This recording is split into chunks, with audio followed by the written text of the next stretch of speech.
ಇದು ಒಂದು 10 ವರ್ಷದಿಂದ ನೋಡ್ತಿದ್ವಿ. ಇವತ್ತೇ ಸಿಕ್ಕಿರೋದು. ಅಂದ್ರೆ 10 ವರ್ಷದಿಂದ ನೋಡಿದ್ರು ಕೂಡ ಅದ್ರ ತಂತಾನಾಗಿ ಅದನ್ನ ಬಿಟ್ಬಿಟ್ಟಿದ್ವಿ.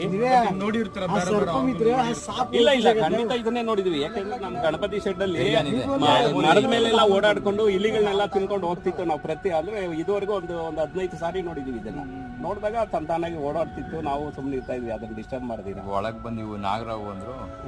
ಅಲ್ಲ, ಯಾವ ಆದ್ರೂ ಡೇಂಜರ್ ಅಲ್ವಾ, ಭಯನೇ ಅಲ್ವಾ. ಈಗ ಅವ್ರು ಮುರಿದಂಗೆ ನಾವು ಬಿಟ್ಟಂಗಾಯ್ತು.